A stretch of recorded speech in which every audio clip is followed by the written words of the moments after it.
Vamos a ver otro caso. Un hombre de 58 años es llevado al departamento de emergencia por adormecimiento en el lado derecho de la cara, el brazo y la pierna desde hace 2 días. El paciente tiene hipertensión y fuma 2 paquetes de cigarros al día durante 30 años.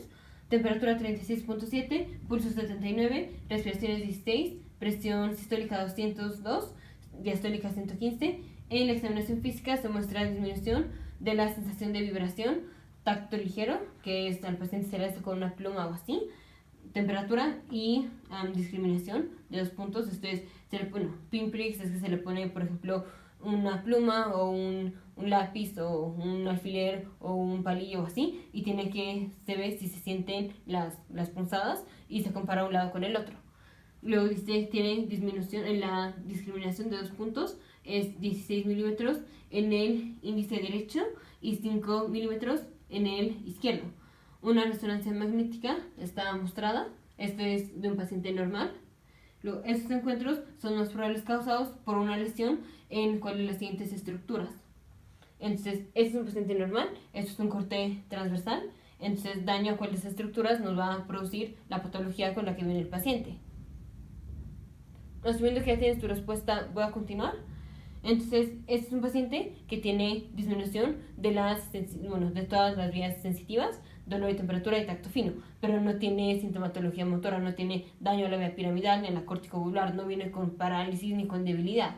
Entonces, tenemos que encontrar una estructura que nada más esté involucrada en la vía de tacto fino, propiocepción y en la vía de dolor y temperatura, pero no en la vía piramidal o en la vía motora. Entonces, primero vamos a empezar identificando las estructuras. Ya dije, es un corte transversal del cerebro. Entonces, estos son los ventrículos laterales.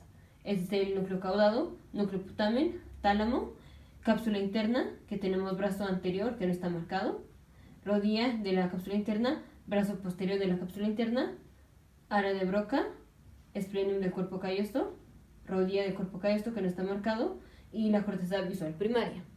Entonces, daño a cuáles estructuras nos va a dar la sintomatología del paciente. Entonces, para esto hay que recordar cómo están las vías de tacto fino, dolor y temperatura y la vía piramidal para contrastar. Entonces, empezamos, este está en la lista de reproducciones del sistema nervioso central, en donde está la anatomía del sistema nervioso central. Ahorita me voy a ir con las vías rápidamente. Entonces, empezamos con dolor y temperatura. La primera neurona está en el ganglio de la raíz posterior, su cuerpo está en el ganglio de la raíz posterior, su axón entra a la médula, llega a la sustancia gelatinosa de Rolando en las astas posteriores, hace sinapsis con la segunda neurona, los axones de la segunda neurona se cruzan al lado opuesto, suben, sus axones forman el tracto espinotalámico y sus axones van a llegar al ventro posterior lateral del tálamo. Aquí hacen sinapsis con la tercera neurona, de aquí sale la tercera neurona y sus axones suben por la cápsula interna, específicamente por el brazo posterior de la cápsula interna, y llegan al giro postrolándico. Esa fue la vía de dolor y temperatura. Vamos con la vía de tacto fino y propiocepción. La primera neurona empieza igual en el ganglio de la raíz posterior, o su cuerpo está en el ganglio de la raíz posterior. Luego sus axones entran a la médula. Aquí van a entrar no a la asta posterior, sino a los cordones posteriores, a gracilis cuneatus. Suben por gracilis cuneatus sin haber hecho sinapsis. Hacen sinapsis, o sea, ya que subieron, hacen sinapsis en el núcleo de gracilis cuneatus.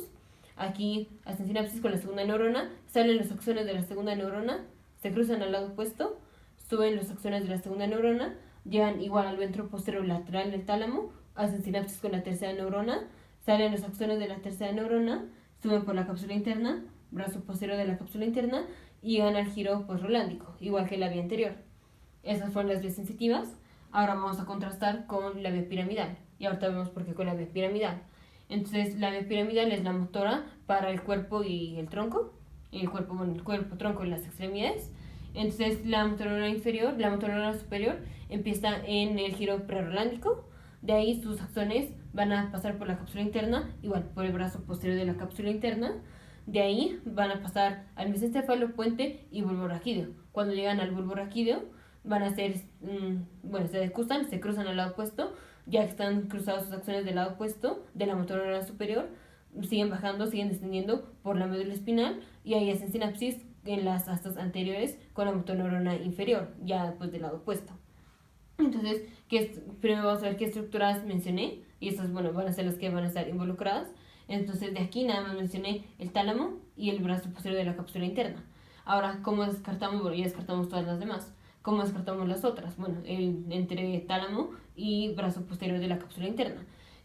Cuando dije la vía de la piramidal, mencioné el brazo posterior de la cápsula interna. Entonces, si el paciente tuviera daño al brazo posterior de la cápsula interna, tendría daño de la vía piramidal, de la vía piramidal, de la vía de tacto fino y propiocepción y de dolor y temperatura. Aquí ya vemos que el paciente tiene daño a la vía de dolor y temperatura y de tacto fino y propiocepción y vibración, pero no tiene debilidad motora, bueno, no tiene debilidad, no tiene parálisis, entonces no tiene daño a la vía motora. Si tuviéramos daño al brazo posterior de la cápsula interna, tendría daño motor. Entonces no puede ser el daño al brazo posterior de la cápsula interna, porque el paciente entonces tendría sintomatología motora, que no tiene. Entonces esto nos deja con que es el tálamo. Entonces específicamente el paciente tiene daño al núcleo ventroposterior lateral del tálamo, que es en donde hacen relevo las segundas neuronas, tanto de la vía de tacto fino y propiocepción como la vía de dolor y temperatura, aquí hacen sinapsis con la tercera neurona.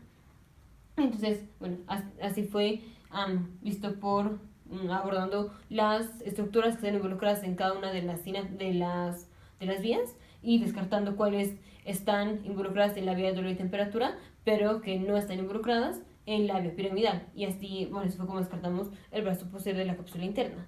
Entonces, ahora vamos a verlo de la otra manera. Si nada más, bueno, vamos a ver qué producen las otras opciones para descartar. Entonces, daño al área de Broca, esto se presentaría, o el paciente se presentaría como que el paciente está repitiendo las palabras, o sea, el paciente articula bien lo que dice, pero una frase la repite varias veces, y esto es lo que hace que sea difícil entenderle al paciente con daño al área de Broca.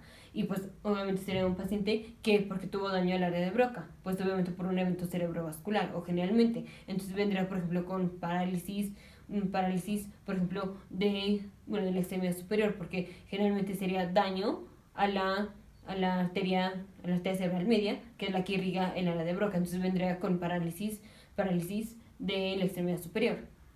Entonces, área de Broca no es, pues porque el paciente no dice que tenga dificultad para hablar.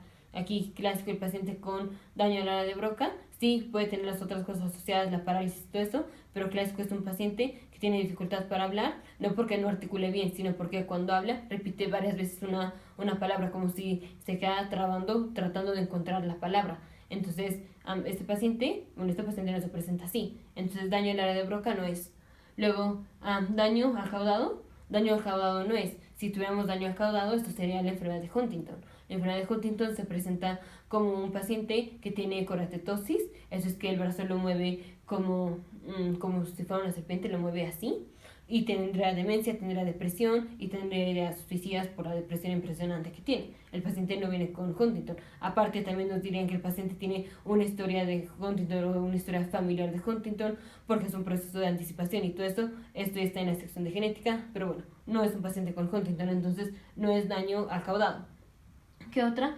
Daño al putamen. No es daño al putamen. Si tuviéramos daño al putamen, esto es igual por Huntington. Generalmente en el Huntington está involucrado el caudado y el putamen, pero mucho más el caudado, pero igual está involucrado el putamen. Entonces el putamen no es, además pues no está involucrado en las vías que ya mencionamos. ¿Qué otra? La corteza visual primaria. En la corteza visual primaria, aquí si tuviéramos daño a la corteza visual primaria, el paciente tendría alexia, tendría alexia sin agrafia. Entonces el paciente le costaría, tendría alexia, le costaría trabajo leer, no va a poder leer, pero va a tener, o sí puede escribir, sí tiene la habilidad de escribir, solo no puede leer. Entonces va a tener alexia sin agrafia. Una alexia es que no puede leer, agrafia es que no puede escribir, entonces alexia sin agrafia. Ahora el paciente, si tuviera daño, aquí tenemos brazo anterior de la cápsula interna, rodilla de la cápsula interna y brazo posterior de la cápsula interna. Entonces, en la cápsula interna, en el brazo anterior, por aquí pasa la vía talamocortical, que es una vía motora. En la rodilla de la cápsula interna pasa la vía corticobulbar, que es la vía motora para la cara. Y ya vemos en el brazo posterior, vemos que pasa la vía sensitiva de dolor y temperatura, tacto fino y propiocepción, y la vía piramidal, la vía motora para el tronco y las extremidades. Por eso fue importante mencionar como todas las vías, para que veamos, estas tres vías, para que viéramos qué pasan por aquí por el brazo posterior. Entonces, daño al brazo anterior no es, porque esto sería daño a la vía talomocortical, que sería motora. El paciente no tiene déficit motor. Daño a la rodilla sería debilidad de la cara o parálisis de la cara, que el paciente no tiene, porque es la corticovulvar. Y daño al brazo posterior, ya vimos que el paciente tendría daño o defecto de dolor y temperatura, de propiocepción y tacto fino, que lo tiene, pero también tendría debilidad motora o parálisis, que el paciente no tiene. Entonces no es el brazo posterior de la cápsula interna. Entonces la única que nos queda pues es el tálamo. En el tálamo tenemos el núcleo ventroposterior lateral, que es en donde hacen relevo las segundas neuronas, tanto de la vía de tacto fino y propiocepción como de dolor y temperatura. Entonces es un paciente, seguramente tuvo un evento cerebrovascular que le pegó a las arterias que irrigan al ventroposterior lateral del tálamo. Entonces tiene daño al ventroposterior lateral del tálamo y por eso tiene defecto de las vías que hacen relevo aquí, que es dolor y temperatura y tacto fino. Por eso tiene disminución de estas, de dolor y temperatura y tacto fino. Y no tiene involucramiento de la vía piramidal o de ninguna de las vías motoras, porque la vía motora de corticovulvar, pues esta es en la rodilla del cuerpo calloso, tálamo cortical, brazo anterior de la cápsula interna. Y en el brazo posterior de la cápsula interna, pues si el paciente tuviera un daño aquí, ya vimos, el paciente puede tener dolor y temperatura, daño de dolor y temperatura, daño o involucramiento de la vía de tacto fino y propiocepción, pero también tendrá debilidad o parálisis, que no tiene. Entonces no es daño al brazo posterior de la cápsula interna.